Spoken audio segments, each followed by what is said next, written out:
Welcome back to the Learn How to Use WonderLogix Studio training series. In this episode, we're going to continue building our water supply system. So as a quick reminder, let's look back at our project description here. We're going to be building our water tank with a level transmitter and a water well with a redundant pumping system and a water level switch high to tell us when there's enough water in the well so that we can pump it. As we left off last time, we had imported the pumping system from our first lesson, the oil lubrication system. We need to modify it now to fit this water supply system. So as we're going through and making changes, let's be sure to keep a lookout for other parts that we might be able to make use of, and we'll just make classes of those as we go.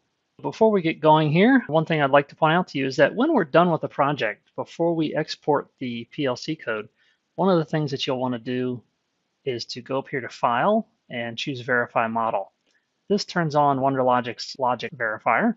And this allows us to check the system to see if there's any things that aren't connected, some things that aren't hooked up right, see if we have any issues here or there. And you'll notice that particular parts that it's having issues with will pop up in orange or red, depending on what level of issues it has. I'm just going to leave this on for now. As we're going through and taking apart and moving things around in the pumping system, you'll notice certain things breaking, which is fine. That's all part of modifying previous components that we import. But we want to show you how that functionality works to verify it, and then we'll use that logic checker so that as we're building and fixing things, we'll know what parts to work on. And so the logic verifier is a good way to be sure that you're adjusting an imported object correctly and tying up any loose ends.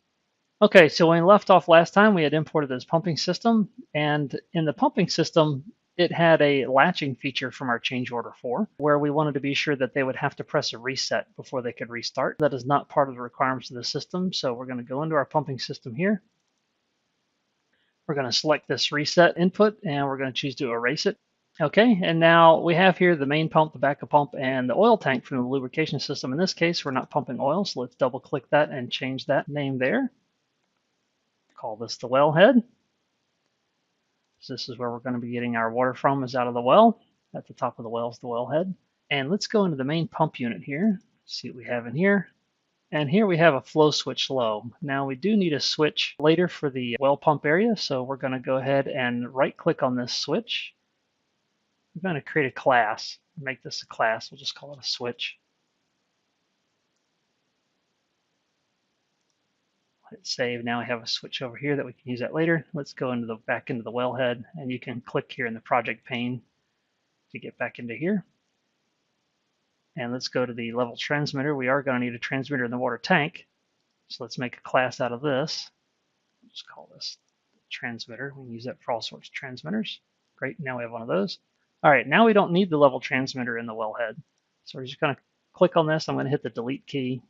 That'll disappear. And you'll notice we get some red popping up here now, right? Because all of a sudden now this output from the wellhead is missing things. Notice we tell you that it's an invalid sentence, and you see where it used to have the word reading, used to have a level transmitter. Those are gone, so they've got strike through text there. So those are all things that we'll be fixing. In this case, we also don't need the minimum level, so we're going to delete that. You can just select it and hit delete, or you can right click on it and choose erase.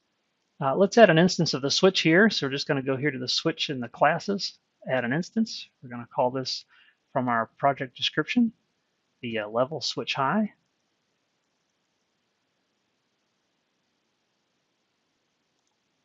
We're going to create that. I'm going to double click on the name here and add a tag here. We're going to show you later how to make use of these tags.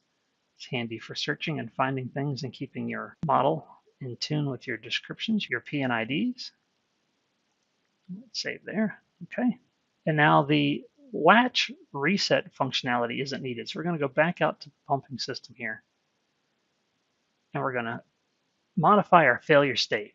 Okay. So you can see here where something that we had was deleted. It's not there anymore. So let's go fix this. You can actually drag this logic section up and down if you need to see more. So we're going to drag that up a little bit. And we don't need any of this logic from before because we're not latching a failure. I'm actually going to delete all of this then. And we're going to start from scratch here.